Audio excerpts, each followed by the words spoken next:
नमस्कृत्यं नरं चैव नरोत्तमं देवीं सरस्वतीं व्यासं ततो जयमुदीरये नष्टप्रायेषु भद्रेषु नित्यं भागवत सेवया भगवती उत्तम श्लोके भक्तिर्भवती नैष्ठकी।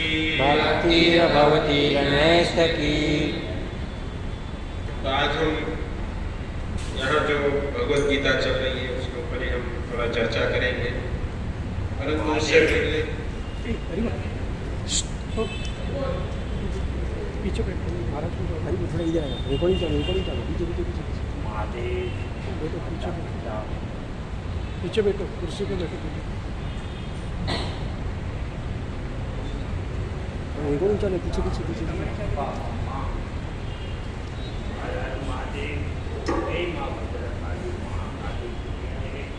हरे कृष्णा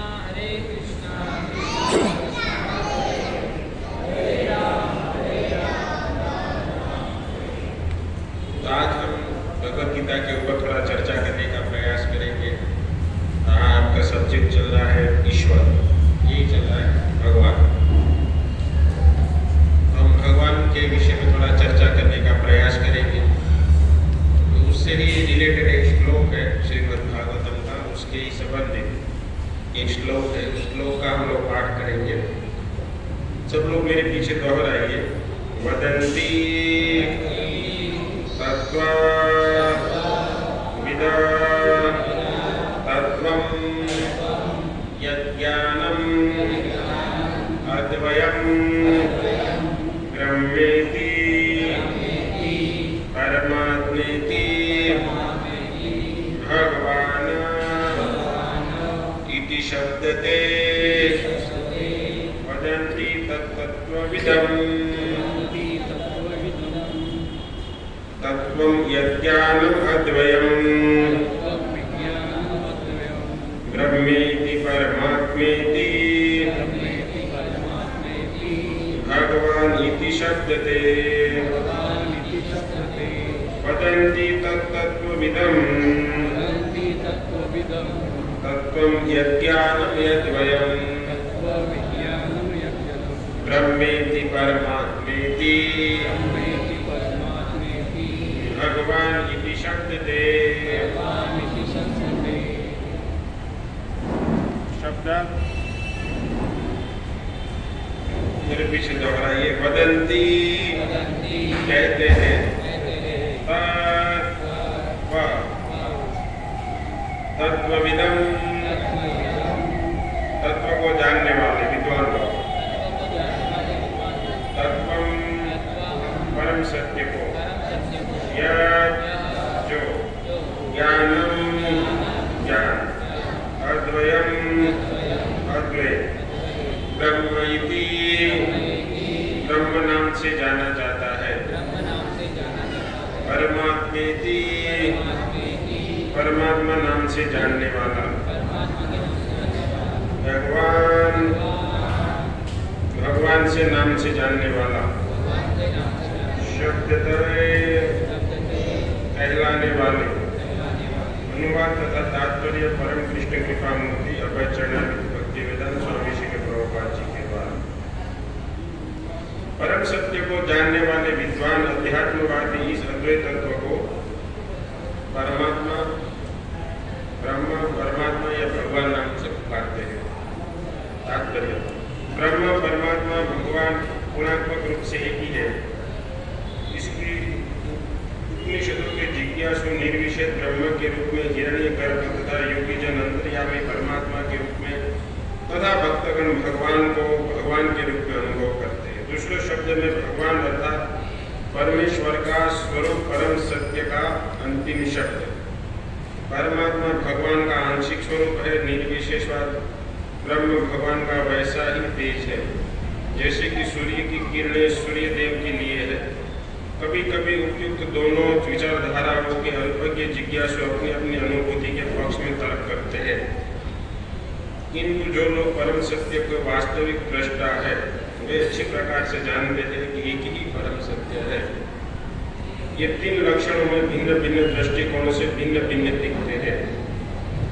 जैसा श्री भागवतम के प्रथम अध्याय के प्रथम श्लोक में कहा गया है कि परम सत्य परम पूर्ण सर्वज्ञ सापेक्षता से मोह से सर्वथा मुक्त है। इस सापेक्ष जगत के ज्ञाता ज्ञेय से भिन्न होता है, किंतु परम सत्य में ज्ञाता और ज्ञेय एक ही होते हैं। सापेक्ष जगत में ज्ञाता जीवंत आत्मा या पराशक्ति है, जबकि ये निष्क्रिय पदार्थ अपराशक्ति के रूप में होता है। यहाँ पर परा और अपराशक्ति का द्वैत है, किंतु निरपेक्ष जगत में ज्ञाता और ज्ञेय दोनों एक ही पराशक्ति के होते हैं। परम शक्तिमान की तीन प्रकार की शक्तियाँ होती है। शक्ति और शक्तिमान में कोई अंतर नहीं होता है, लेकिन शक्तियों को गुणवत्ता में अंतर होता है। परम जगत तथा जीवात्मा एक ही पराशक्ति से बने हैं, लेकिन यह भौतिक जगत पराशक्ति है। जीव पराशक्ति के संपर्क में जीव पराशक्ति के संपर्क में आने से मोहग्रस्त हो जाता है और यह सोचता है कि वह पराशक्ति के संबंधी है। अतः भौतिक जगत में सापेक्षता भाव है, किंतु परम पूर्ण की ज्ञाता और ज्ञेय में अंतर नहीं होता है। तो प्रत्येक वस्तु पूर्ण होती है। ओम अज्ञानतिमिरान्धस्य ज्ञानाञ्जनं शलाकया चक्षुरुन्मीलितं येन तस्मै श्रीगुरुवे नमः। श्रीचैतन्यमनोभीष्टं स्थापितं येन भूतले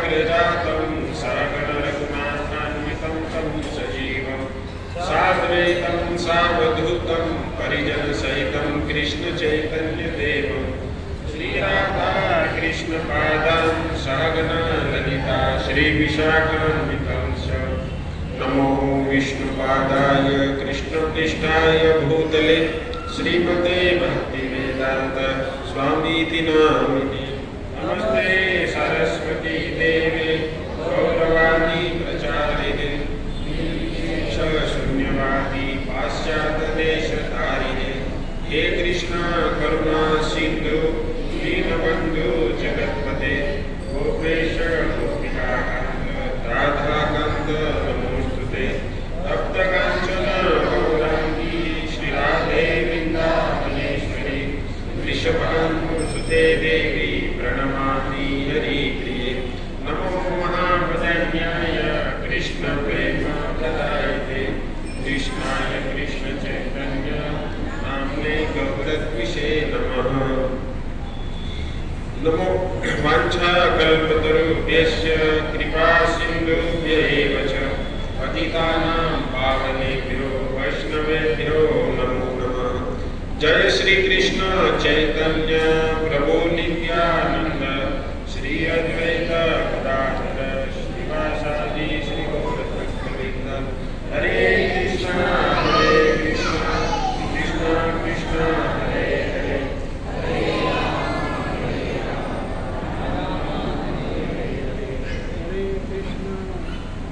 बहुत बहुत धन्यवाद आप सब लोग सत्संग प्रवचन में उपस्थित हुए हैं। वास्तव में जीव का कल्याण भगवत कथा भगवत चर्चा में ही है, परंतु जीव अपना कल्याण कहीं और जगह पर ढूंढ रहा है। परंतु वास्तव में अगर जीव का जो कल्याण है वो भगवान की कथा में है, क्योंकि भगवान की जो कथा है उनके हृदय को शुद्ध करने वाली है। जैसे जैसे व्यक्ति भगवान की कथाओं को सुनता है उसके हृदय में जो कल्मश होता है वो धीरे धीरे नष्ट हो जाता है और उसको वास्तविक स्वरूप की अनुभूति होती है। क्योंकि व्यक्ति को जीवन का लक्ष्य न मालूम होने के कारण व्यक्ति संसार में फंसा है और इस संसार के कर्म बंधनों में फंसता रहता है। हर एक व्यक्ति को जिज्ञासा करनी चाहिए कि भाई मैं कौन हूँ।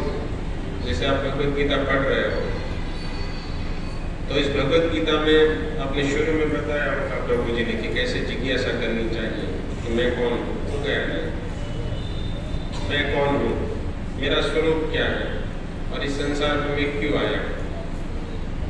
देखो, प्रत्येक व्यक्ति को भौतिक सुख और भौतिक भोग प्राप्त करने के लिए होड़ लगी हुई है। देखो, सुबह में सब लोग निकल जाते हैं, कोई गाड़ी लेके निकलता है, कोई रिक्शा में निकलता है, कोई अपने अपने वाहनों के अनुसार निकल जाता है, कोई ट्रेन में निकलता है। देखो, पूरी भीड़ भाग रही है और किसी को पूछा क्यों भाग रहे हो तो किसी को कुछ भी नहीं पता है। जैसे वो भाग रहा है तो मैं भी भाग रहा हूँ।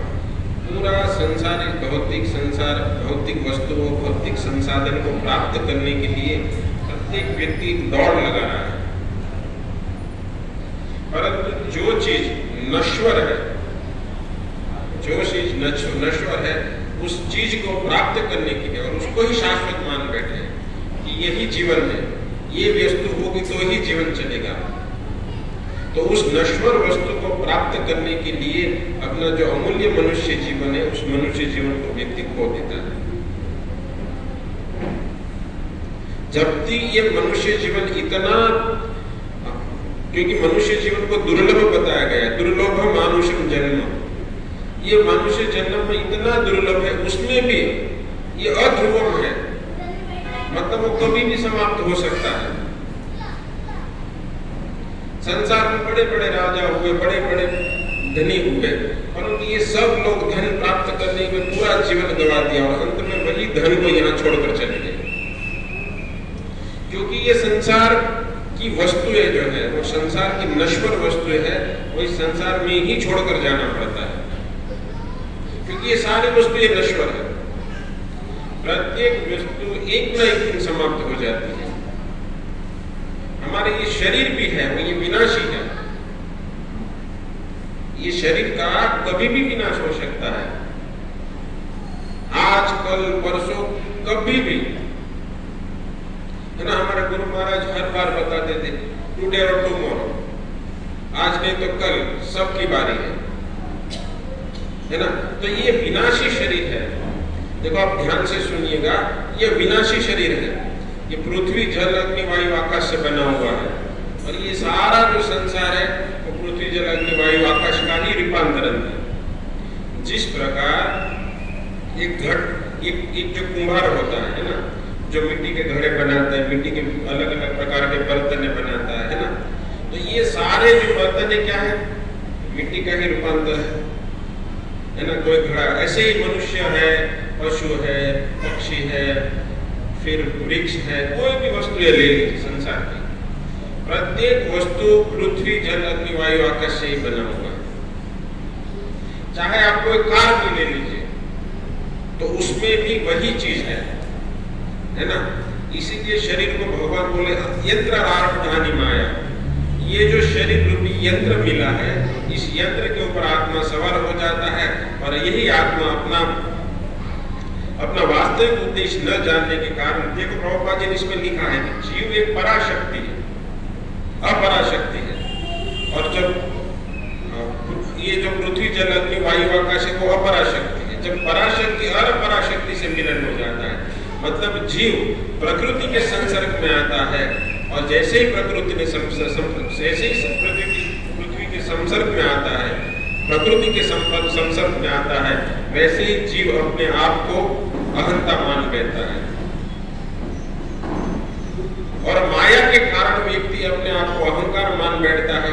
यही व्यक्ति माया के अंधकार के कारण, माया के कारण संसर्ग करने के कारण अपने वास्तविक उद्देश्य भूल जाता है।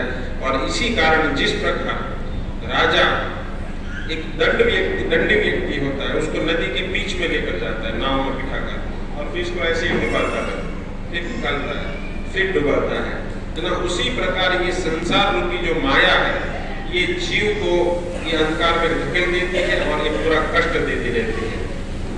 आदि दैहिक, आदि भौतिक, आदि आध्यात्मिक रूपी कष्ट देती रहती है ना। ये माया उसी प्रकार, जिस प्रकार राजा दंड देती है, वैसे जीव को ये संसार में घुमाती रहती है। पर जैसे ही जीव भगवान की तरफ मोड़ता है, वैसे ही जीव इस सारे संसार के कर्म बंधनों को छोड़कर भगवान की भक्ति और परम उद्देश्य को प्राप्त करने के लिए चल पड़ता है। कृष्ण बहिर्मुख जीव भोगवांछा करे, है ना। चैतन्य चरितामृत में कविराज गोस्वामी कहते हैं कृष्ण बहिर्मुख, यह कृष्ण बहिर्मुख जीव भगवान से विमुख होकर भोगवांछा करने के लिए जाता है। कृष्ण बहिर्मुख भोगवांछा करे, अतएव माया तारे झापटिया तारे। इसीलिए ये माया जो रहती है वो संसार में जीव को दुखी करती है। प्रत्येक व्यक्ति आदि दैहिक, आदि भौतिक, आदि आध्यात्मिक 3 प्रकार के तापों से क्लेशित है। तीनों प्रकार से व्यक्ति दुखी है। या तो किसी जीव के द्वारा दुखी है, कहीं देवताओं के द्वारा दुखी है, कोई मन के द्वारा दुखी है ना। प्रत्येक व्यक्ति कोई ना कोई प्रकार से दुखी है ना। ये देवी जो दुर्गा है, देखो 3 प्रकार के त्रिशूल रहते हैं, क्योंकि इस दुर्गा की जो मालकिन है वो देवी है। यही देवी इन त्रिशूलों के द्वारा जीव को दुखी करती रहती है। परंतु जैसे ही जीव भगवान के विमुख होता है, देवी एष गुणमयी, ये जो मेरी माया शक्ति है, ये जो बहिरंगा शक्ति, मेरी जो माया शक्ति है, भगवान बोलते हैं भगवत गीता के अंदर, देवी दोष गुणमयी मम माया दुरत्या। ये जो मेरी माया शक्ति है उसको पार करना बहुत ही मुश्किल है, परंतु माया मेताम तरंती थे। अगर कोई व्यक्ति मेरी शरण में आता है तो इस संसार को सरलता से पार कर जाता है।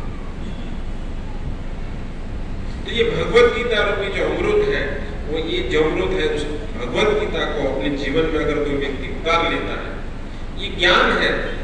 और यही भगवत गीता भगवान ने अर्जुन को कुरुक्षेत्र की युद्ध भूमि में सुनाई थी। और भगवत गीता क्या है? एक मैनुअल ग्रंथ है। जैसे आप लोग घर में कोई एसी लाते हो या टीवी लाते हो तो उसके साथ एक बुक्स आती है, तो उसमें कैसे टीवी चालू होती है, कैसे एसी चालू होता है ना, जो भी चीज लाता है तो उसमें एक विधि दी गई होती है। इसी प्रकार इस संसार से मुक्त होने की जो विधि है वो श्रीमद् भगवत गीता में दी गई है। ये भगवत गीता में भगवान ने ये मैनुअल ग्रंथ है, इसीलिए श्रील प्रभुपाद जी ने इसी भगवत गीता के आधार पर हजारों व्यक्तियों का जीवन परिवर्तन कर दिया। ये भगवत गीता कोई सामान्य ग्रंथ नहीं है, ये भगवत मतलब भगवान, गीता मतलब गीत, भगवान के द्वारा गाया हुआ गीत, उसको बोलते हैं श्रीमद् भगवत गीता। सारे उपनिषदों का सार है श्रीमद् भगवत गीता। जब सारे उपनिषदों को मथा गया, जिस प्रकार समुद्र मंथन की कथा आप लोग सुने हैं ना, ये साइड देवता थे, एक साइड दानव थे, बीच में मंदराचल पर्वत था, उन दोनों को रगड़ा गया तो उसमें से क्या प्राप्त हुआ था? अमृत प्राप्त हुआ था। वैसे ही जब उपनिषदों को दोहा गया तो उसमें से भगवत गीता रूपी उपनिषद प्राप्त हुआ। 108 उपनिषद है, 108 उपनिषद का जो सार है वो है भगवत गीता। सर्व उपनिषदों को दावो गाओ गोता। आप भगवत गीता में आगे पढ़े हो तो चलो, भगवत गीता यहाँ प्रभु जी पढ़ाते हैं, कितने कितने लोग घर पर जाकर पढ़ते हैं। तो प्रभुपाद जी एक बार अपने शिष्यों को बता रहे थे, और प्रभुपाद जी के शिष्य सभी लोग शाम को निकल जाते थे बुक्स को वितरण करने के लिए, और फिर जब आते थे तो प्रभुपाद जी को बताते कि प्रभुपाद जी आज मैंने 10 भगवत गीता बांटा, आज मैंने 15 कृष्ण बुक बांटे, आज मैंने एक श्रीमद् भागवतम सेट किसी को पाठ दिया, भेज दिया। तो प्रभुपाद जी खुश होते थे। फिर प्रभुपाद जी बोलते थे कि मुझे एक बात का दुख है कि आप बुक्स को बेचते हो, वितरण तो करते हो, परंतु आप खुद बुक्स नहीं पढ़ते हो, इसका मुझे सबसे बड़ा दुख है ना। तो सभी व्यक्ति को भगवत गीता पढ़नी चाहिए, है ना। भगवत गीता रूपी ज्ञान एक बार अपने जीवन में किसी ने उतार लिया तो व्यक्ति जीवन में किसी भी परिस्थितियों में वो विचलित नहीं होगा, है ना। भगवत गीता एक ज्ञान है। जिस प्रकार आप समझिए कि आप रोड पर जा रहे हैं, ठीक है, रोड पर जा रहे हो, अगर मैं आंख से दिखाई नहीं दे रहा और मैं अंधा हूं और गड्ढा है तो मैं क्या होगा? मैं गिर जाऊंगा ना, स्वाभाविक है। मेरे पास आंख नहीं है और मैं चल रहा हूं तो मैं गिर जाऊंगा। और अगर मुझे जब आंख है और सामने गड्ढा है तो मैं क्या करूंगा?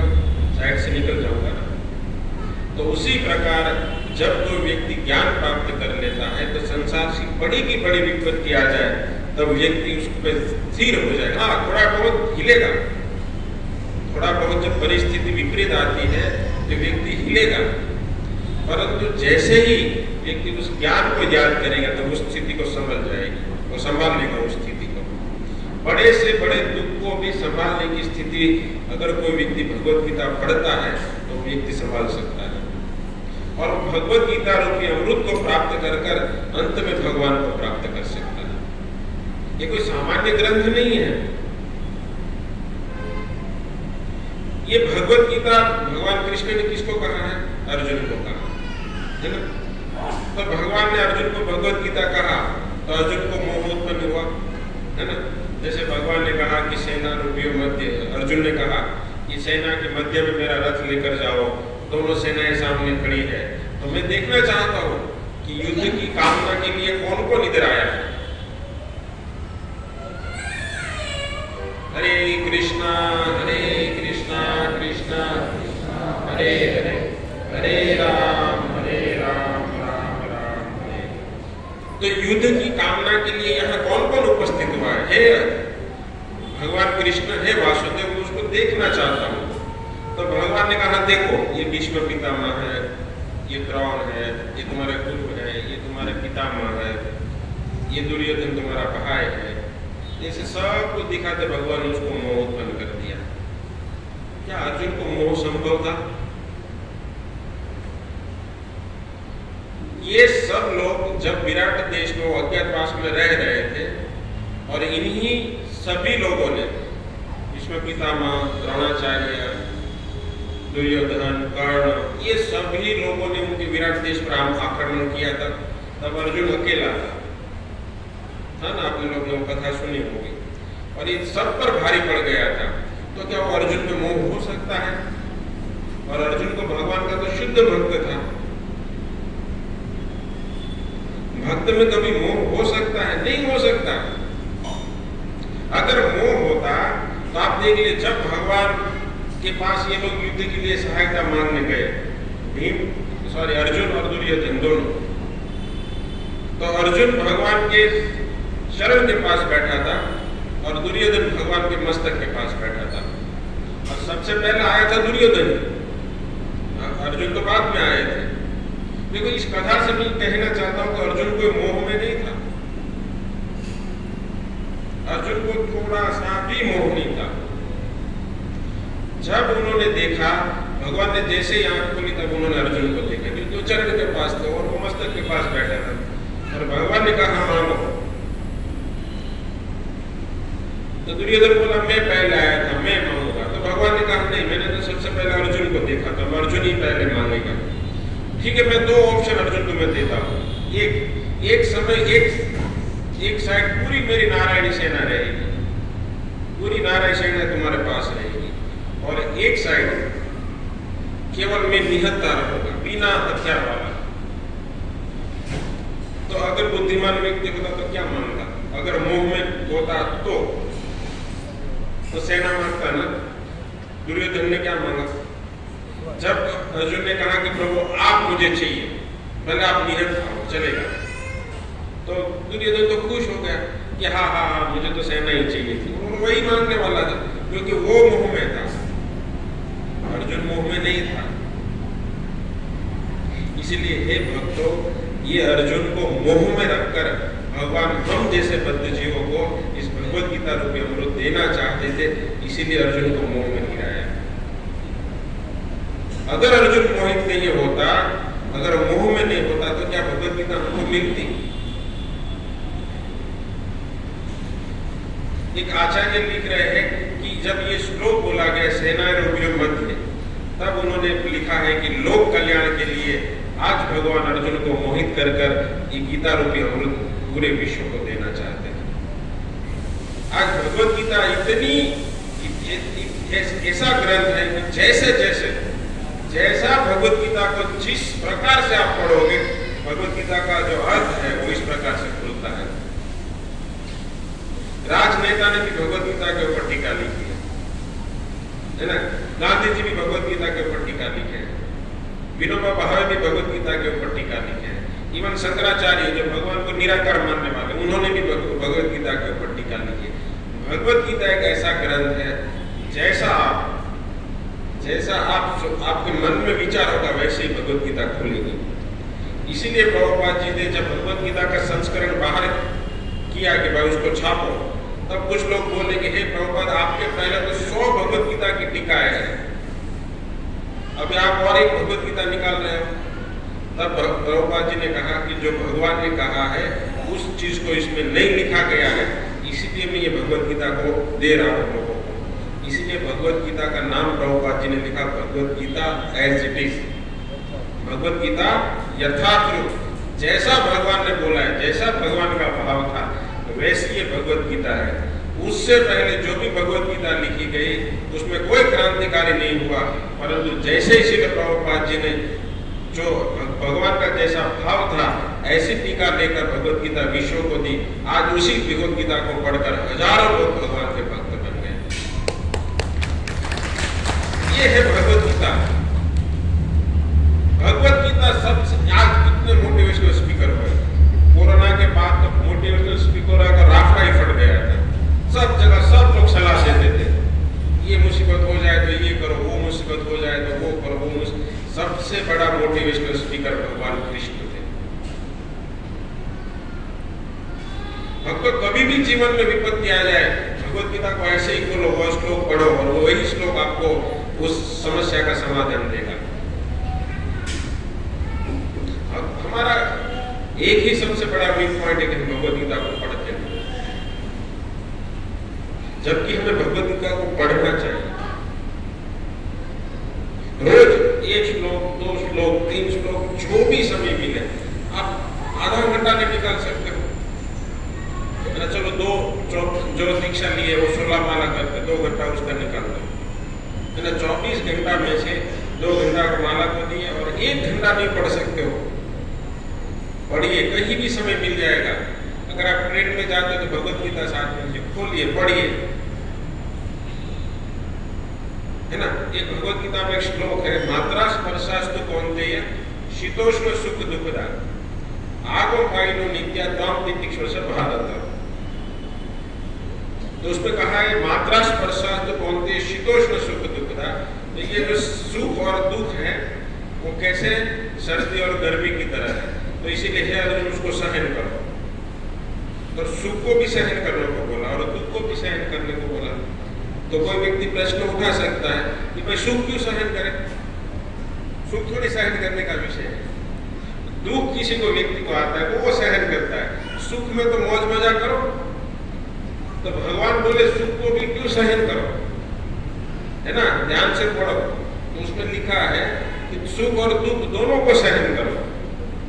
तो भगवान इसीलिए सुख को सहन करने के लिए बोले, जब सुख अपने पास आ जाता है तब आप उस सुख में इतना भी ऊपर न उठ जाओ कि जब ये सुख चला जाए तब आप सुसाइड करने के लिए मजबूर हो जाओ। व्यक्ति अनेक देखो बड़े बड़े फिल्मी स्टार, बड़े बड़े एक्टर, बड़े बड़े डायरेक्टर, बड़े से बड़ा बिजनेसमैन जब ऊंचाई पे था तब वो झूम रहे थे, परंतु जैसे ही उनके पास सब कुछ चला गया उन्हें सुसाइड का रास्ता अपनाया। क्यों? क्योंकि वो सुख को सहन नहीं कर पाए। अगर वो सुख को सह गए होते, जो भी मिला है अपने कर्म के अनुसार मिला है, उसको भोगिक आज है तो ठीक है, नहीं है तो कोई प्रॉब्लम नहीं। दुख को तो व्यक्ति सहन करता है। तो ये जो ज्ञान है वो ज्ञान भगवत गीता के माध्यम से प्राप्त होता है और इसको हमें पढ़ना चाहिए। तो भगवत गीता के अंदर कितने अध्याय हैं?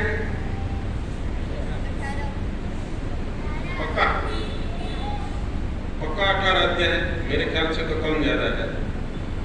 आप लोग भगवत गीता कितने समय से पढ़ रहे हैं? प्रभु जी कितना टाइम से पढ़ा रहे हैं? 1-1.5 साल हो गए। तो 1-1.5 साल में आपको कितना अध्याय है वो पता नहीं है। अध्याय चालू नहीं किया है, परंतु आपको भूमिका तो पता होनी चाहिए ना इसकी बुक्स के अंदर क्या है ना। आप 1-1.5 साल से भगवत गीता पढ़ रहे हो तो भगवत गीता में कितने अध्याय है?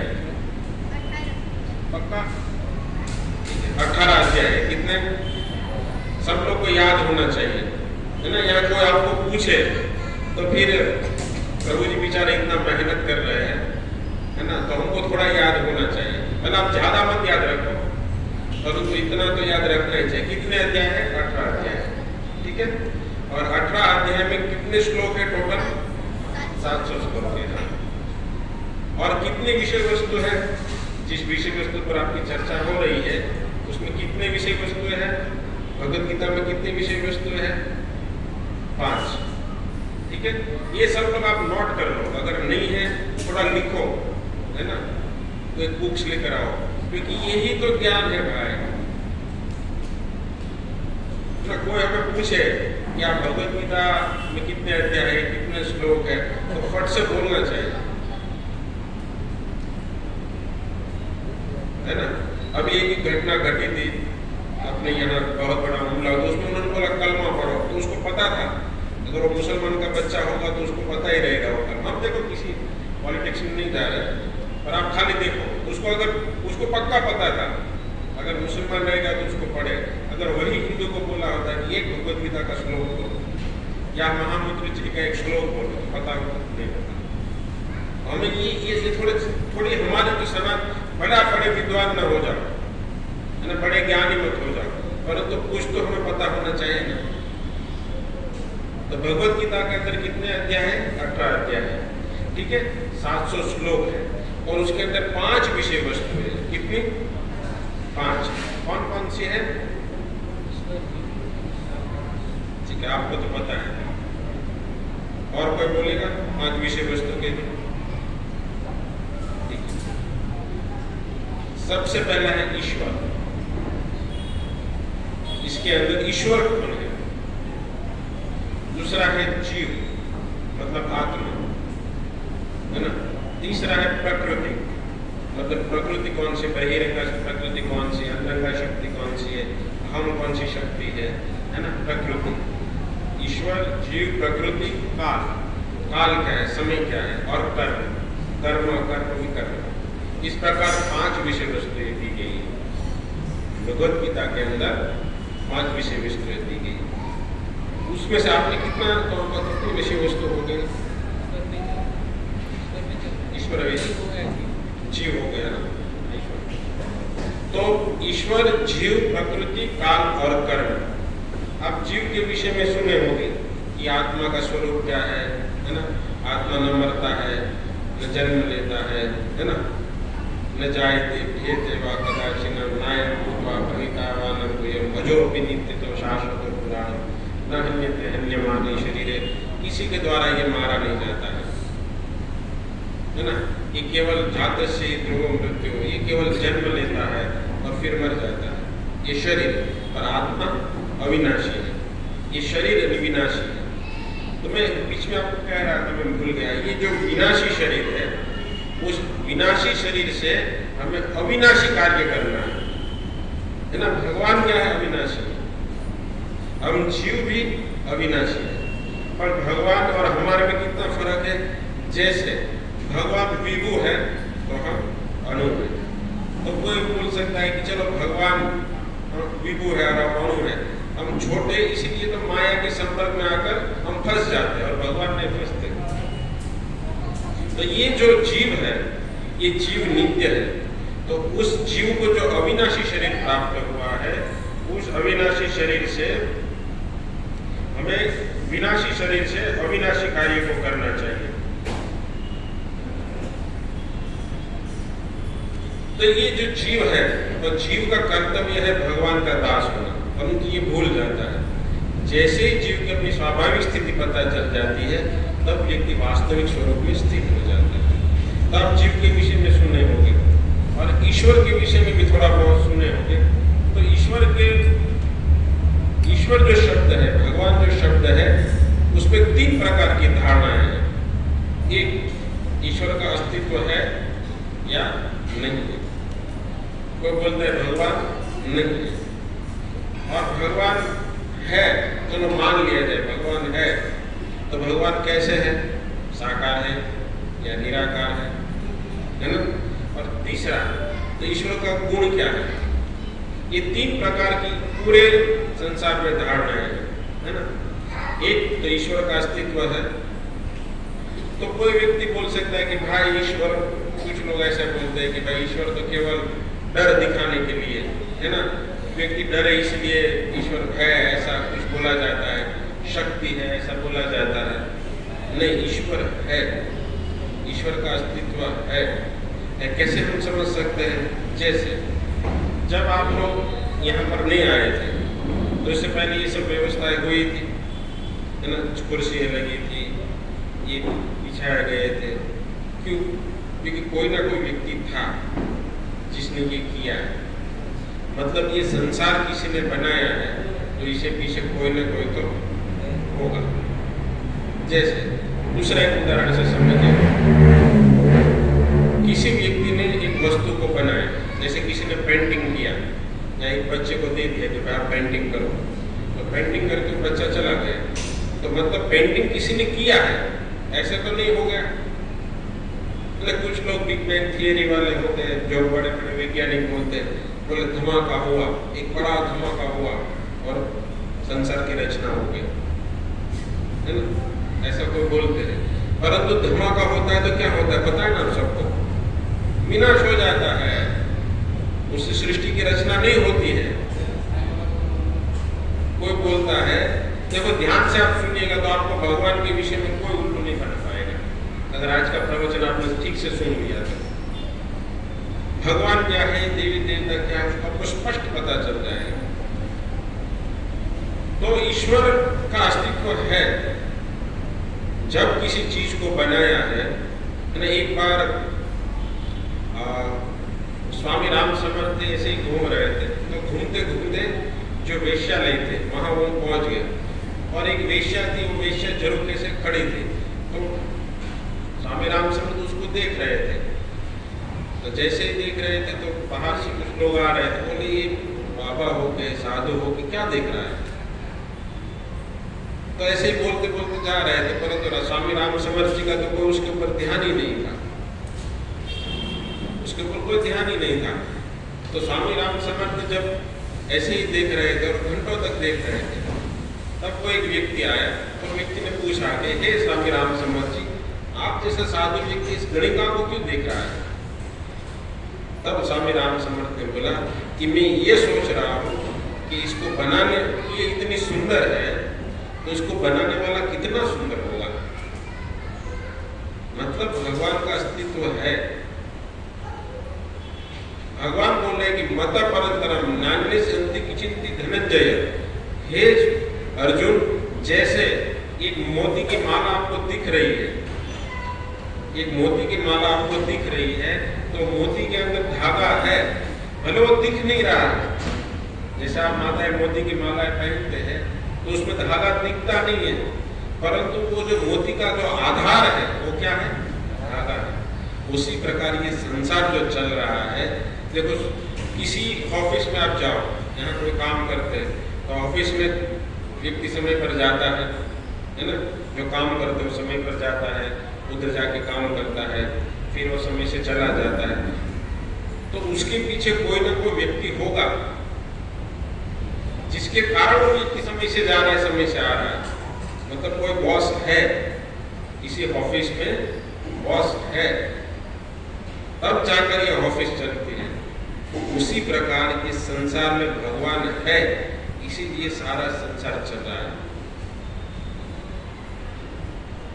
भगवान और भगवत गीता में कह रहे हैं कि मैं मेरी ओजस शक्ति के द्वारा इस सारे संसार का नियमन करता हूं। भगवान कृष्ण अर्जुन को भगवत गीता में कह रहे हैं कि ये जो सारा जो आपको दिख रहा है, ग्रह नक्षत्र अपनी दिशाओं में चल रहे हैं, अपने अपने परिभ्रमण में ही, मतलब अपने अपने स्थान से ही वो कभी च्युत नहीं होते हैं। एक ग्रह अपने स्थान से आगे पीछे हो जाएगा तो पूरी दुनिया हिल जाती है ना। सूर्य भी उगता है, अस्त होता है, चंद्रमा अस्त होता है, तारे निकलते हैं, हवाएं बहती है, बारिश आती है, अग्नि अपना काम करती है। मतलब कोई न कोई इसके पीछे है, वो है ईश्वर, वो है भगवान। जब तक भगवान नहीं होते तब तक ये सारा कार्य चलता नहीं। और इसी बात को कपिल देवहूति समाज में माता कपिल देव, माता देवहूति को भगवान कपिल देव उपदेश दे रहे हैं। और उपदेश देते हुए एक श्लोक बोले, और ये श्लोक उन्होंने 2 बार बोला है। ये श्लोक भगवान कपिल देव ने 2 बार बोला है। कौन सा श्लोक बोले? मत भयाति वातोयम, ये जो वायु बह रही है ना माता, ये मेरे भय से बह रही है। देखो ऑफिस में कोई सेट में रहेगा ना, तो पता नहीं 1-2 दिन सेट नहीं रहते तो कारीगर लोग ऐसे ही लच्छा मारते रहते हैं, है ना। भगवान है, कंट्रोलर है। तो बोल रहे भगवान माता देवहूति को, हे मां, ये जो वायु बह रही है ना, वो मेरे भय से बह रही है। सूर्य तपस्ति मत भया, ये सूर्य तप रहा है ना, वो मेरे भय से तप रहा है। वर्षा इंद्र, ये इंद्र जो वर्षा दे रहा है ना माता, ये मेरे भय से दे रहा है। अग्नि जो जला रहा है, हे माता, ये सब मेरे भय के कारण ये सब जला रहे हैं। मतलब ईश्वर है, ऐसा नहीं है केवल पूरी कल्पना है डर के लिए, नहीं, भगवान है। अभी ये भगवान है, ये तो साबित हो चुका, ये भगवान का अस्तित्व है। तो भगवान कैसे है? साकार है या निराकार है? भगवान साकार है या निराकार है? तो मैंने एक श्लोक अभी पढ़ा, वदन्ति तत्तस्त्वविदं यद् ज्ञानं यद्वयं ब्रह्मेति परमात्मेति भगवानिति शब्दते। इस प्रकार जो वदन्ति तत्त्वविदं, जो बहुत बड़े ज्ञानी लोग हैं, वो ज्ञानी लोग परम सत्य की 3 प्रकार की धारणाएं बनाते हैं। ब्रह्म, परमात्मा और भगवान, है ना। ब्रह्म, परमात्मा और भगवान। देखिए ये सब ध्यान से सुनिए। भगवान की ये तीन धारणा है।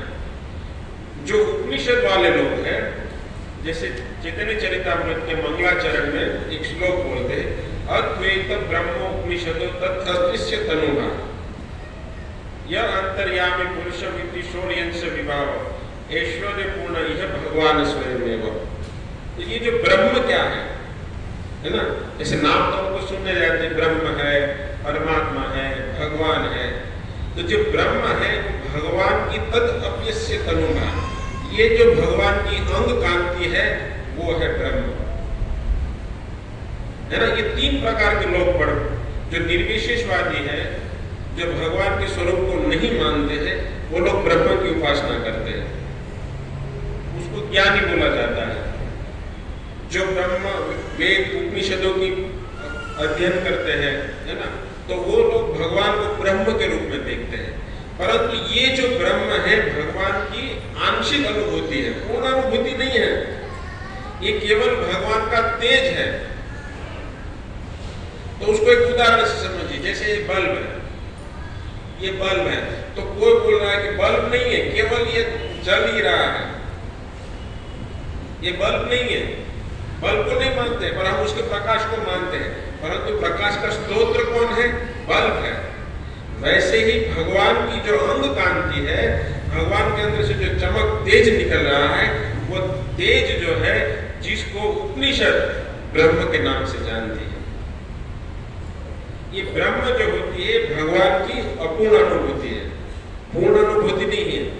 देखो प्रवचन थोड़ा फिलोसॉफिकल है, तो आप ध्यान से सुनिएगा, है ना। तो ये जो ब्रह्म है वो भगवान की आंशिक अनुभूति है, पूर्ण अनुभूति नहीं है। जैसे प्रभुपाद जी एक उदाहरण देते हैं कि पर्वत को जब हम जा रहे हैं, किसी पर्वत के ऊपर जा रहे हैं, दूर से देखेंगे तो हमको क्या धुंधला धुंधला दिखता है ना, तो उसको पूर्ण नहीं माना जाता है। तो ये जो धुंधला धुंधला दिख रहा है वो ब्रह्म है। पर जैसे ही पर्वत के नजदीक पहुंचता है तो ऐसा लगता है कि पर्वत जैसा कुछ है, उसका आकार है, उसके अंदर झाड़ है, ये है।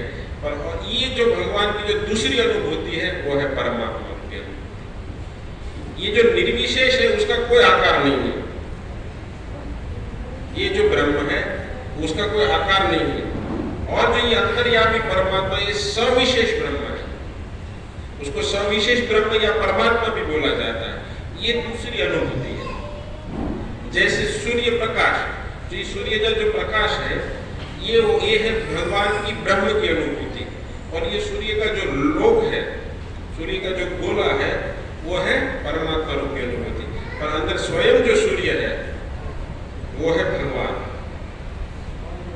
जैसे हमारे यहाँ गुरुवार के प्रवचन में जीवन कृष्ण प्रभु ने उदाहरण दिया था कि एक जगह एक गांव में बड़ी रेल पटरी बिछाई गई थी।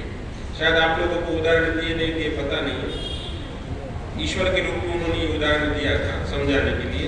ये तीन अवस्थाओं को, जैसे एक गांव में एक रेल की पटरी थी और उसमें रेल आने वाली थी, तो उस गांव से जो मुखिया था उसने एक व्यक्ति को भेजा कि जाओ रेल कैसी हो देख कर आ जाओ। तो व्यक्ति सुबह सुबह 3 बजे चला गया और रेल जैसे रेल खड़ी थी और उसके लाइट आ रही थी, तो दूर से ही देखा कि लाइट रेल है पर वो लाइट है, ऐसा उन्होंने देखा। उनकी क्या अनुभूति हुई? लाइट है, रेल है पर लाइट जैसे दिख रही है। फिर दूसरा व्यक्ति गया, वो देखा कि लाइट भी है, रेल के डिब्बे भी है ना। ये दूसरी जो अनुभूति है वो परमात्मा तत्व की अनुभूति है। और फिर तीसरा व्यक्ति गया, जब तीसरा व्यक्ति गया बोले लाइट भी है, रेल के डिब्बे भी है, और जब डिब्बे के अंदर गया तब सीट भी है, बैठने की जगह भी है, खाने का जो कैंटीन भी है, सब कुछ है। तो जो तीनों व्यक्ति में से श्रेष्ठ व्यक्ति कौन है? तीसरा वाला व्यक्ति। क्यों? क्योंकि उसने देखा ये तो पूरा रेल है, उसमें रेल में लाइट भी है, इसमें डिब्बा भी है। इसी प्रकार जो ज्ञानी लोग होते हैं वो ब्रह्म की अनुभूति करते हैं, जो योगी लोग होते हैं और हृदय के अंदर परमात्मा तत्व की अनुभूति करते हैं। परंतु जो भक्त होता है वो भगवान की पूर्ण अनुभूति करता है, भगवान की सेवा भी करता है, भगवान के साथ खेलता भी है, दास्य रस भी करता है, साख्य रस भी करता है, वात्सल्य रस भी करता है, माधुर्य रस भी करता है। सभी रसों में भगवान के साथ वो आस्वादन कर सकता है। ब्रह्म के साथ कोई आस्वादन नहीं कर सकता है। ब्रह्म भगवान की अपूर्ण अनुभूति है। पूर्ण अनुभूति ये है कि जब व्यक्ति भगवान को इन तीनों तत्व से देखे, और पूर्ण भगवान तभी माने जाते हैं कि भगवान में ये सभी चीज है। तो इस प्रकार भगवान है तो कैसे है? साकार है, भगवान का रूप है। ऐसे भगवान निराकार नहीं है। कुछ लोग निराकार निराकार निराकार बोल रहे हैं, तो क्या निराकार से साकार का जन्म हो सकता है क्या? तो ऐसे ही हुआ कि जैसे बल्ब को हम नहीं मानते पर प्रकाश को मानते हैं, है ना। तो भगवान का सुंदर स्वरूप है। अरे भाई, इतना जगत प्यारा बनाने वाले जिसको देखकर लोग मोहित हो जाते हैं, तो उसको बनाने वाला क्या निराकार है? उसका भी सुंदर स्वरूप है। यम श्याम सुंदरम अचिंत गुण स्वरूपम गोविंदम मादि पुरुषम तमहं भजामि। उसका तो त्रिभंग श्याम स्वरूप रंग है। ये भगवान का स्वरूप है। और इससे क्या होगा कि वो भगवान की अपूर्ण अनुभूति के कारण जो भगवान के अंदर जो माधुर्य है, जो ऐश्वर्य है, उसका वो अनुभव नहीं कर पाएगा। तो इस प्रकार भगवान है, पर क्या है? भगवान साकार है। कोई व्यक्ति निराकार बोले तो आप उसको इस प्रकार के एग्जाम्पल से आप समझा सकते हैं कि भगवान है पर साकार रूप में भगवान है। फिर तो भगवान का गुण क्या है? भगवान का क्या गुण है? तो भगवान के कुछ गुणों की चर्चा करते हैं। जैसे परम नियंता, भगवान सभी लोग को नियंत्रण करते हैं, है ना। परम नियंता भगवान है। दूसरा तो स्तोत्र, माने जिनसे सारी चीजें प्रकट होती है ना। भगवान से सारी चीजें प्रकट होती है। और फिर पूर्ण है, भगवान की योग्यता है। गुण बता रहे हैं कि पहला कि परम नियंता है, वो सारे जगत को कंट्रोल करते हैं, है ना। दूसरा, सारे जीव उनके उत्पन्न हुए, स्तोत्र है ना। मुख्य स्तोत्र है भगवान, जिसके सारा जगत सारे जीव उत्पन्न हुए हैं। और ये पूर्ण है, और एक ही समय में सभी जगह पर उपस्थित रहते हैं। और वैदिक प्रमाणों से हमें जानने को मिलता है कि ये भगवान है। तो ऐसी अनुभूति, ऐसे जो गुण हैं, वो किस में प्राप्त होते हैं आपको पता है? कौन से भगवान में गुण प्राप्त होते हैं? भगवान कृष्ण में सब गुण प्राप्त होते हैं ना। परम नियंता कैसे है? तो ब्रह्म संहिता में ब्रह्मा जी बोलते हैं, देखो कोई भी वस्तु प्रमाण से साबित होती है। तो भगवान बोलते हैं ईश्वर परम कृष्ण सच्चिदानंद विग्रह अनादिर आदिर गोविंदम सर्व कारण कारणम। इस प्रकार भगवान सभी कारणों के कारण है, परम नियंता है। मैंने जैसे एक श्लोक बोला कि मत भयाद वातोयम, ये जो वायु है वो मेरे भय से बहती है, ये जो अग्नि है मेरे तप से तपायमान होती है। इस प्रकार भगवान सभी जीवों के नियंत्रक है ना।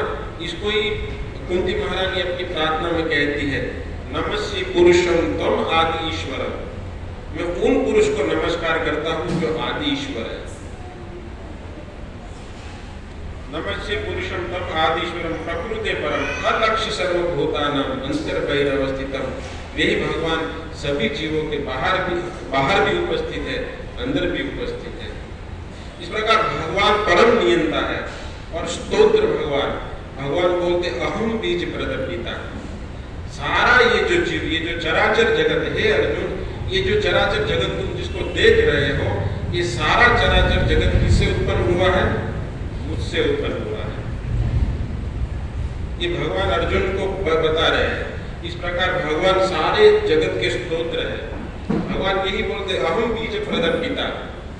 फिर भगवान बोलते भोक्तारम यज्ञ तपसाम सर्वलोक महेश्वरम सुहृदम सर्वभूतानाम ज्ञातम शांति माम मृच्छति।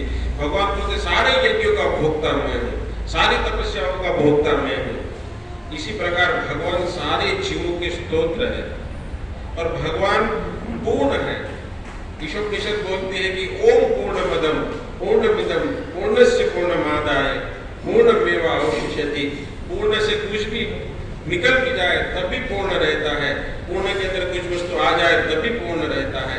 इस प्रकार भगवान सभी ओर से पूर्ण है। ये भगवान को इसीलिए पूर्ण कहा जाता है। और भगवान एक समय पर सब जगह पर उपस्थित रहते हैं। तो भगवान बोलते हैं सर्वस्य चाहम हृदि सन्निविष्टम मतस्मृति ज्ञान पोहनम च, मैं प्रत्येक जीव के हृदय में परमात्मा रूप में विराजमान।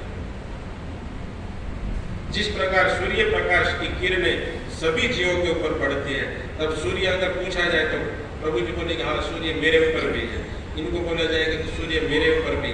उसी प्रकार भगवान सभी के अंदर परमात्मा रूप में विराजमान है। इसी को भगवान बोले सर्वस्य चाहम, हे अर्जुन सबके हृदय में जो विराजमान परमात्मा है वो मैं हूं और कोई नहीं, मैं हूं। इस प्रकार भगवान एक समय में सभी जगह पर है। और वैदिक प्रमाण कितने प्रमाण दी जाए, शंकराचार्य, रामानुजाचार्य, इतने बड़े बड़े वल्लभाचार्य, बड़े बड़े आचार्य हुए जो स्वयं भगवान को कृष्ण मानते हैं। और वेदव्यास जी ने कहा एते चांस कला पुंसा कृष्णस्तु भगवान स्वयं। उन्होंने 24 अवतारों का वर्णन किया, उसमें कृष्ण भगवान का भी अवतार का वर्णन कर दिया। और फिर बाद में उन्होंने बोला कि मुझसे गलती हो गई, ये कृष्ण स्वयं भगवान है, ये बाकी जो अवतार है उनकी अंश और कला है। कला पूछा कृष्णस्तु भगवान स्वयं इंद्रियाणि व्याकुली मुड़यन्ति युगे युगे। इंद्र की रक्षा करने के लिए भगवान युग युग में अवतरित होते हैं। ये है भगवान कृष्ण। ये वैदिक शास्त्र के प्रमाणों से पता चल जाता है कि स्वयं भगवान है। और देखिए कुछ लोगों के द्वारा हम साबित करते हैं कि कैसे ब्रह्म भी भगवान है। भगवान ये ब्रह्म जो है वो भगवान कृष्ण की ही अंग कांति है। वो कैसे देखा जाए तो ब्रह्म संहिता में ब्रह्मा जी कहते हैं यस्य प्रभा प्रभवतो जगदंड कोटि कोटिशवेश वसुधा विभूति बिंब तत् ब्रह्म निष्कमलंतम शेषम गोविंदम आदि पुरुषम तमहं भजामि। यस्य प्रभवतो जगदंड कोटि, ये जो सारा संसार दिख रहा है वो केवल ब्रह्म के कारण है। कारणोदक्षाई, गर्भोदक्षाई, शिरोदक्षाई विष्णु। कारणोदक्षाई से ब्रह्मांड की उत्पत्ति होती है और वही कारणोदक्षाई विष्णु ब्रह्म के रूप में सारे जगत में विराजमान, सारे जगत में भगवान प्रवेश करते हैं। ये सारा जगत टिका है उसका कारण ही भगवान ब्रह्म है। और भगवान कहते हैं अर्जुन को कि ब्राह्मणों ही प्रतिष्ठा, ब्रह्म का जो आधार है, जो प्रतिष्ठा है वो मैं हूं।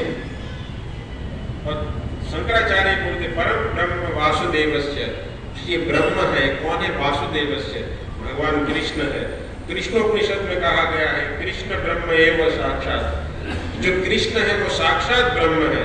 और गोपाल तक उपनिषद में भी बताया गया है कि कृषि भुवाचक शब्द अनच निर्वृति वाचकम तपो एकयम यद ब्रह्मम कृष्णमिति अभिद्यते। जो परम ब्रह्म है वो कृष्ण के नाम से जाना जाता है। देखो ये सब शास्त्र के प्रमाण है, ऐसे नहीं बोला जा रहा है कि भगवान कृष्ण को ऐसे ही भगवान बना दिया जाए। और जब परमात्मा है तो उसमें भी विष्णु पुराण का एक श्लोक है एवं ऐसा महाशब्द भगवानीति परम ब्रह्म भूतस्य। जो परम ब्रह्म सभी जीवों के अंदर परमात्मा रूप में व्याप्त है। वासुदेवस्य ना अन्यत्र, अन्य और कोई नहीं, केवल ये वासुदेव ही है। और कहते भगवत गीता में सर्वस्य चाहम हृदि सन्निविष्टम मतस्मृति ज्ञापनम च वेदेषु दुर्लभम दुर्लभम आत्मभक्तो गोविंदम आदि सर्वस्य चाहम हृदि सन्निविष्टम मतस्मृति ज्ञानपोहनम च। मैं ही सभी जीवों के हृदय में परमात्मा रूप में विराजमान हूँ। मैं ही जीव की जो बुद्धि है वो बुद्धि भी देता हूँ, मतस्मृति उसको ज्ञान भी देता हूँ, अपोहन ज्ञान की विस्मृति भी मैं करा देता हूँ। इस प्रकार भगवान कृष्ण ही परमात्मा है। और भगवान कृष्ण है इसको कहते हैं कि ज्ञान ऐश्वर्य शक्ति बलम तेजस्वी गुण आत्मनिवच भगवंत वासुदेवस्य। जिसके अंदर ज्ञान है, ऐश्वर्य है, शक्ति है, तेज है, बल है, गुण है, वही कौन है? भगवान वासुदेव। तो इस प्रकार की सभी श्लोकों से हमें पता चलता है कि भगवान कृष्ण है। और एक श्लोक है विष्णु पुराण का जिसमें भगवान किसे कहते हैं उसकी स्पष्ट व्याख्या की गई है।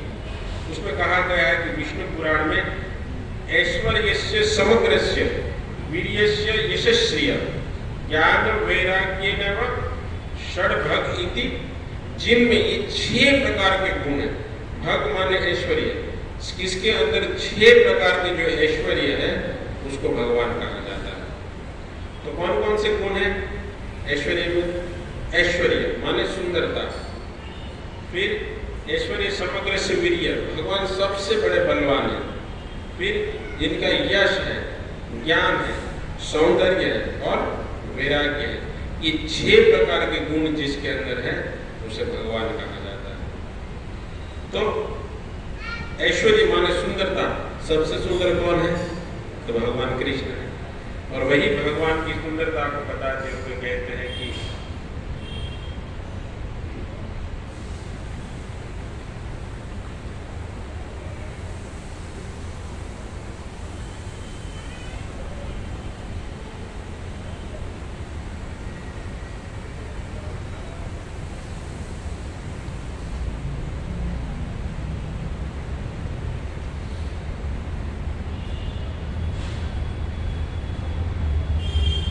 एक बहुत ही सुंदर श्लोक है जिसको सुखदेव गोस्वामी दशम स्कंद में बोलते हैं और उसमें भगवान की सुंदरता का वर्णन कर रहे हैं।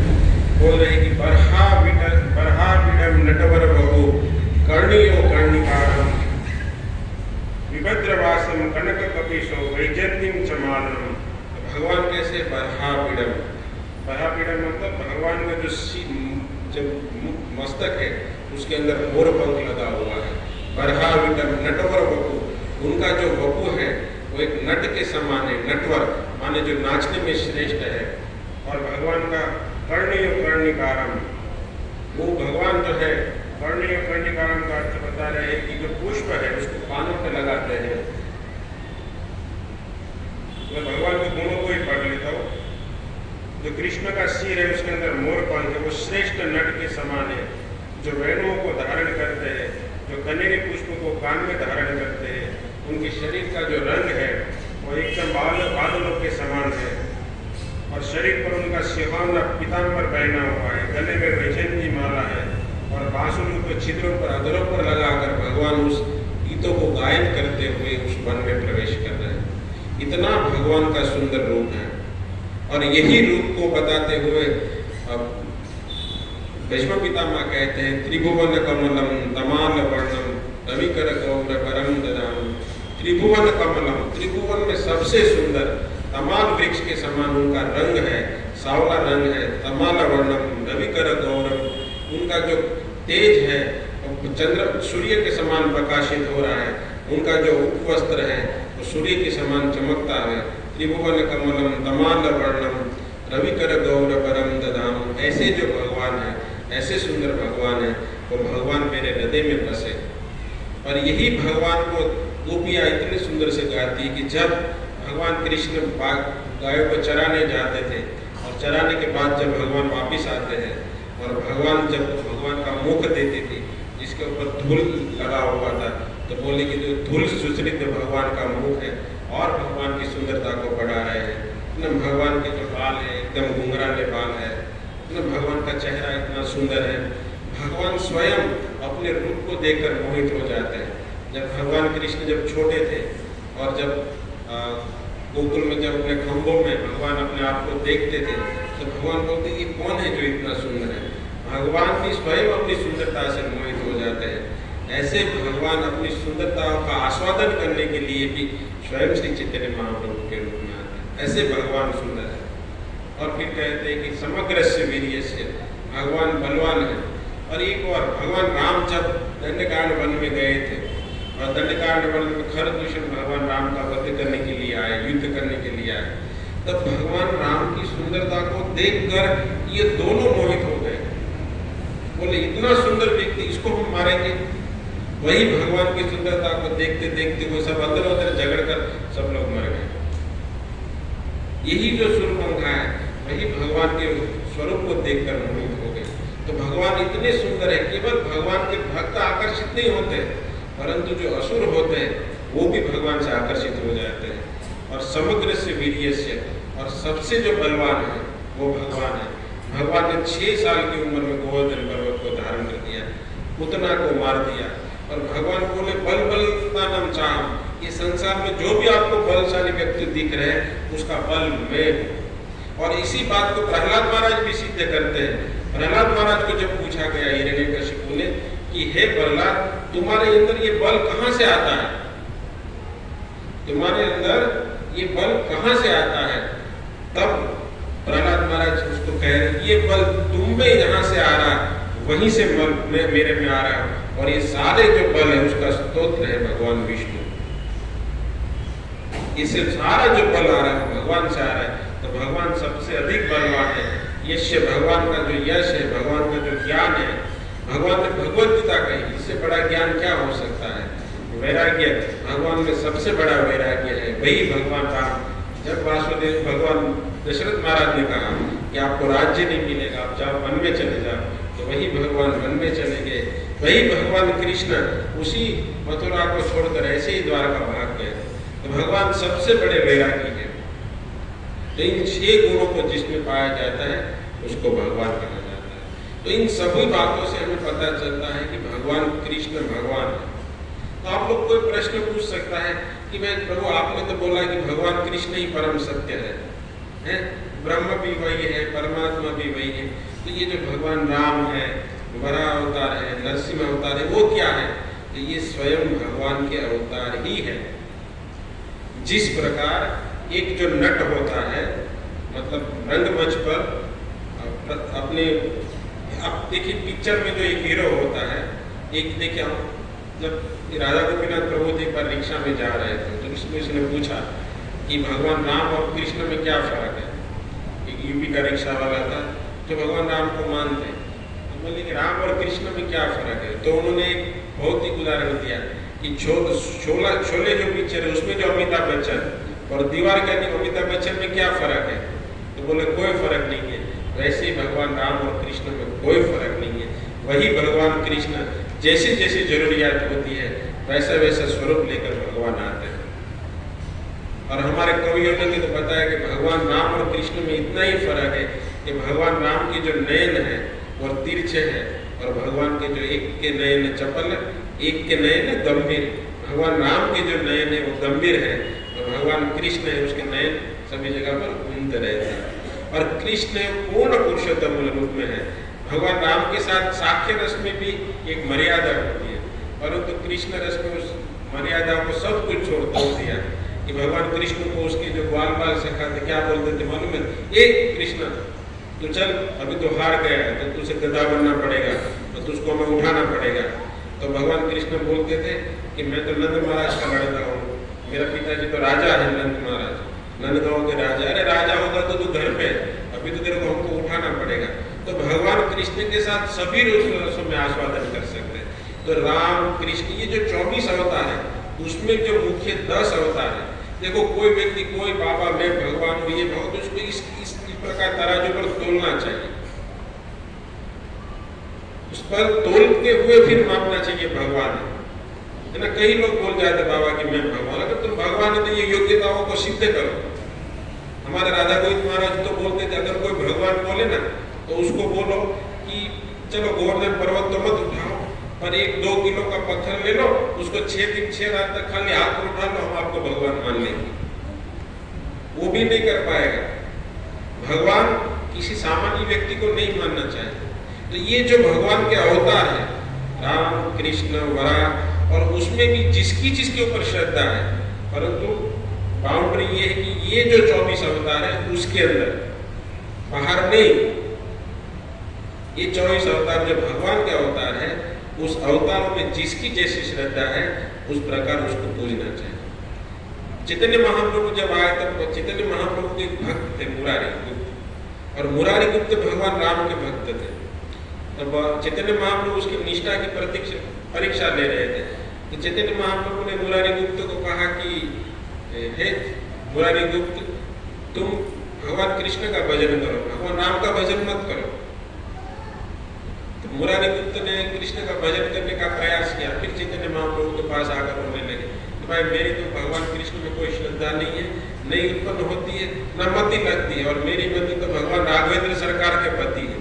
तब मुरारी गुप्त को चैतन्य महाप्रभु ने षड्भुज दर्शन करवाया, उसमें भगवान राम का भी दर्शन कराया, और उनको कहा कि आप भगवान राम की भक्ति करो। जो जिस रस में आस्वादन करना चाहता है उसमें वो फिर बैठ सकता है। परंतु जहाँ परम सत्य पूर्ण अवतार की बात होती है वहाँ भगवान कृष्ण की बारी आती है। तो जैसे जिसकी श्रद्धा। और दूसरा फिर ये माता जी, भगवान शिव, ये क्या है? तो भगवान शिव के विषय में ये है कि भगवान शिव जैसे भगवान विष्णु जब तमोगुण को धारण करते हैं तो वो शिव बन जाते हैं। देखो भगवान शिव के विषय में भी बहुत बड़ी भ्रांति है। लोग बोलते भगवान विष्णु श्रेष्ठ है या शिव जी श्रेष्ठ है। मैंने तभी वही उदाहरण दिया कि भाई शोले का अमिताभ बच्चन और दीवार का अमिताभ बच्चन में क्या फर्क है, कौन बड़ा कौन छोटा? वो दोनों अमिताभ ये खाली रूप लिए है। वैसे ही शिव जी जब तमोगुण को धारण करते हैं भगवान विष्णु, तब वो शिव बन जाते हैं। और ये शिव जी जो है सारी सृष्टि का जो प्रलय है उसका जो अधिष्ठाता देवता है वही भगवान शिव। और शिव जी आए भक्त रूप में आए, भक्त भगवान के रूप में आए। शिव जी ने प्रत्येक अवतारों में भगवान की भक्ति सिखाई। जब भगवान राम का अवतार हुआ तभी शिव जी अयोध्या में गए थे भगवान राम का दर्शन करने के लिए। और यही शिव जी जब भगवान कृष्ण जन्म लिए थे मथुरा में, तब भगवान नंदगांव का दर्शन, नंदगांव में भगवान शिव भगवान कृष्ण का दर्शन करने के लिए गए थे। तो भगवान शिव भक्ति सिखाते हैं। जो भी भगवान शिव के पास सतोगुणी व्यक्ति जाता है और भजन करता है तो शिव जी उनको भगवान कृष्ण के पास भेजते हैं। कई ऐसे उदाहरण हैं, जैसे नरसिंह मेहता भगवान शिव के भक्त थे और जब उनसे प्रसन्न हुए तब उन्होंने कहा शिव जी के पास कि आपके पास जो श्रेष्ठतम वस्तु है वो मुझे दीजिए। तब शिव जी उनको रासलीला में लेकर गए। देखिए ये भगवान शिव का स्वरूप है।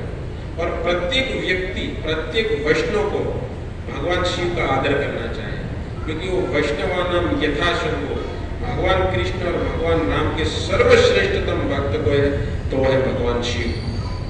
वो जीव को सिखाते हैं किस प्रकार भगवान की भक्ति करनी चाहिए। तो हमें भगवान शिव से मांगना चाहिए। और ये जो सारे देवता है, इंद्र, वरुण, ये सब देवी देवता है। ये जो देवता है भगवान के 12 शक्ति प्रदक नियामक देवता है। उन देवताओं को भी शक्ति भगवान से ही प्राप्त होती है। ये जो फल देते हैं ना वो भगवान से ही देते हैं। देखो ये देवी देवता भी किसी भी भक्त को, उनके जो भक्त जो धर्म विरुद्ध कार्य करते हैं उसको कभी सपोर्ट नहीं करते हैं। उसका प्रमाण तो रावण शिव जी का भक्त था परंतु शिव जी ने उनकी रक्षा नहीं की। क्यों? क्योंकि वो धर्म विरुद्ध कार्य करता था। देवता तक आपके साइड में खड़े नहीं रहेंगे। भागवत में और एक प्रमाण है, जब जड़ भरत महाराज को मारने के लिए वो सब देवी भक्त उपस्थित हो गए थे, तब जैसे ही मारने गए देवी की मूर्ति फट गई और वही देवी ने उन्हीं के भक्तों को मार दिया। तो ये देवी देवता है, ये भगवान द्वारा शक्ति प्रदत्त, और इनके द्वारा जो फल भी प्राप्त होता है वो भी भगवान के द्वारा ही दिया गया होता है। तो ये है देवता भगवान, और उसको आप इस प्रकार क्लियर तरीके से समझ चुके होंगे। इस प्रकार भगवान किसे कहते हैं? जिसके अंदर ये 6 गुण हैं, 6 और 5 दूसरी में योग्यता बताया कि परम नियंता है, जो सारे वस्तुओं के स्तोत्र है ना, वो एक जगह पर उपस्थित रहे, एक जगह एक ही समय पर सब जगह पर उपस्थित रह जाते हैं। परम नियंता है, स्तोत्र है, पूर्ण है, और वैदिक प्रमाणों से जो सिद्ध होता है उसे भगवान मानना चाहिए। तो इस प्रकार भगवान, ये भी थोड़ी सी व्याख्या हुई और अभी और भगवान के विषय में व्याख्या हो सकती है, पर 9:30 बज गया। आप आज इतना याद रखें कि जो सर्वश्रेष्ठ ईश्वर परम कृष्ण, भगवान कृष्ण सर्वश्रेष्ठ है।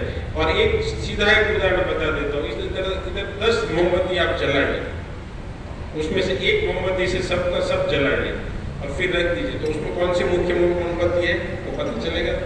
नहीं पता चलेगा। उसी प्रकार भगवान कृष्ण जब जैसे जैसे अवतार हो, जैसे जैसे जरूरत होती है वैसे भगवान प्रकट होते हैं और अपने भक्तों की रक्षा करते हैं और इस प्रकार लीलाएं करते हैं, ताकि जो आने वाला भक्त है वो भगवान की लीलाओं को जाने, पहचाने और अपने जीवन को सफल बनाए।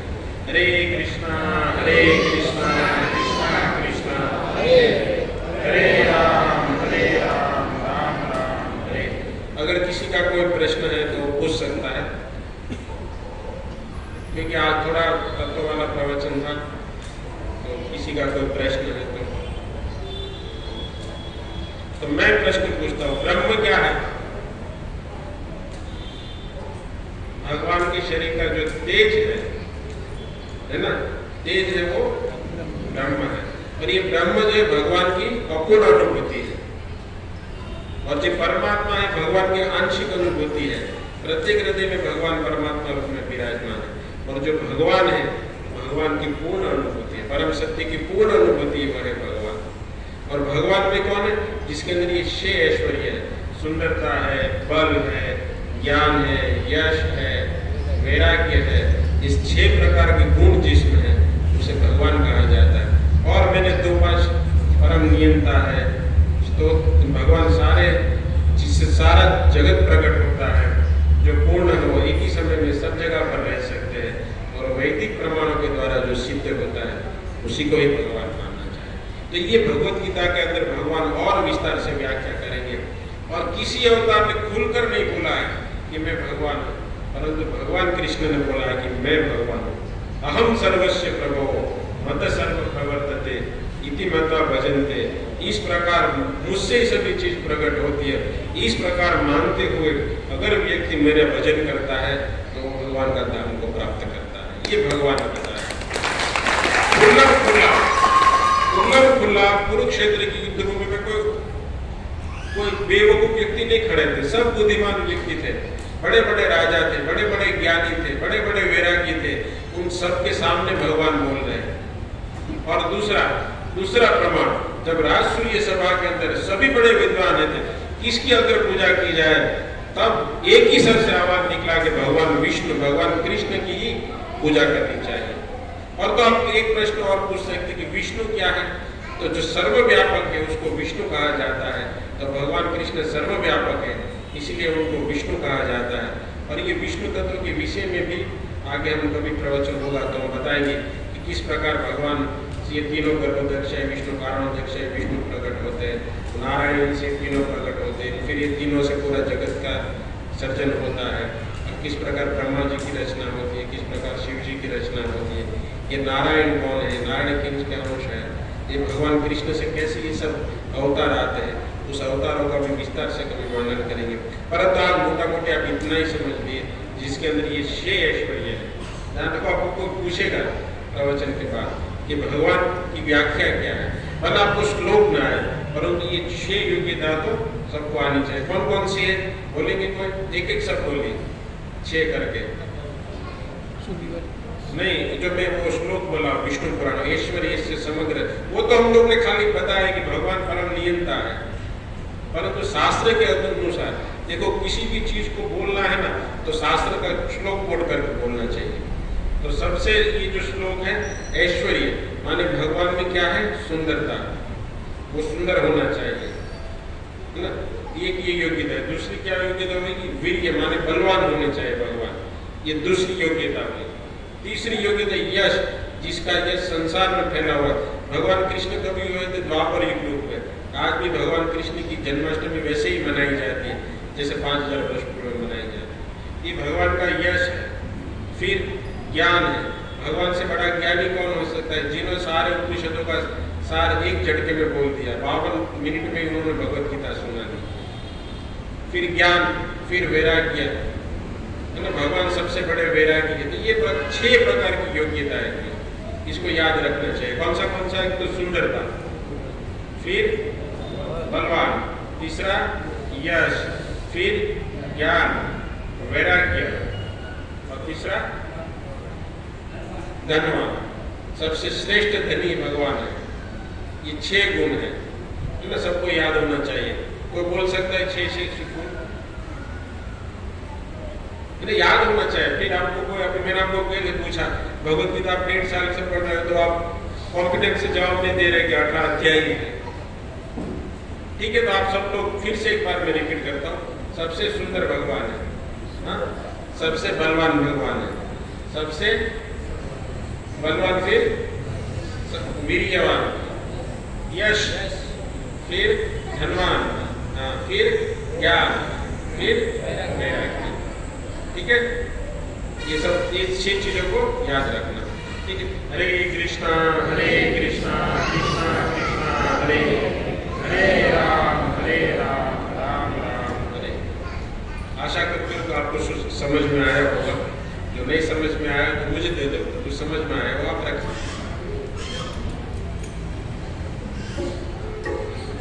हरे कृष्णा कृष्णा कृष्णा हरे हरे राम राम राम। तो बहुत सुंदर प्रकार से हमारा सौभाग्य है कि आज करुणा पे प्रभु जी हमारे बीच में उपस्थित है और बहुत ही सुंदर प्रकार से उन्होंने भगवद गीता के माध्यम से हम सबको समझाया कि भगवान कौन है, कैसे है और किस प्रकार भगवान को जान सकते हैं, भगवान का ऐश्वर्य क्या है ना। तो बहुत सुंदर प्रकार से प्रभु जी ने बताया। तो आइए प्रभु जी का हम एक बार हरे कृष्ण महामंत्र बोलकर अभिवादन करते हैं। हरे कृष्णा कृष्णा कृष्णा हरे हरे हरे राम राम राम हरे हरे। अकेले ईश्वर कृष्ण आर सब भृत्य है ना। एक ही ईश्वर है, वो कौन है? भगवान श्री कृष्ण। बाकी सब क्या है? भृत्य। भृत्य मतलब दास, बाकी सब उनके दास है। सभी देवी देवता, 33 कोटि देवी देवता, फिर मनुष्य, भूचर, जलचर, जितने भी जीव है वो सब क्या है? कृष्ण के दास है। अकेले ईश्वर कृष्ण आर सब भृत्य। तो बहुत ही सुंदर प्रकार से प्रभु जी ने बताया। प्रभु जी बोरीवली में रहते हैं और बीकेसी में डायमंड का व्यापार करते हैं और बहुत सुंदर भक्त हैं।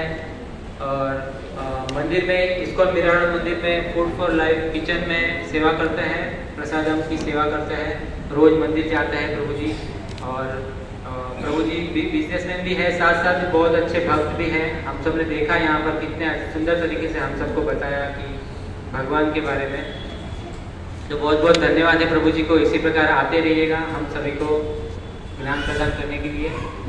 और आप सभी का भी बहुत बहुत धन्यवाद। यहाँ पर पहली बार, प्रथम बार कोई आया है, प्रथम बार प्रोग्राम में एक माता जी आए। तो आइए इस माता जी का धन्यवाद करते हैं और स्वागत करते हैं हरे कृष्ण महामंत्र से। हरे कृष्णा कृष्णा कृष्णा हरे हरे हरे राम राम राम। माता जी से निवेदन है इसी प्रकार आते रहिए, पूरे परिवार के साथ आइए और अपना इस मनुष्य जीवन को धन्य कीजिए। प्रभु जी ने शुरुआत में ही बताया कि इस मनुष्य जीवन बड़ा दुर्लभ है ना, बहुत दुर्लभ है। लेकिन इस दुर्लभ मनुष्य जीवन में हम सबको क्या है? ये सत्संग सुलभ हो गया है इसलिए प्रभुपाद जी की कृपा से। तो हमें इसका पूरा लाभ उठा लेना चाहिए। हफ्ते में एक ही दिन होता है बुधवार को, वो भी सिर्फ 2 घंटा भी एक ही घंटा, 8:30 से 9:30, एक ही घंटा। उसमें भी हम अगर 9 बजे 9:30 बजे आए क्या लाभ प्राप्त करते हैं। तो सबसे हाथ जोड़ के निवेदन है कि समय से आइए और पूरा इस मनुष्य जीवन का लाभ उठाइए। हरे कृष्णा। सभी के लिए महाप्रसाद है, महाप्रसाद लेके जाइए। और शुक्रवार को एकादशी है, सभी भक्त एकादशी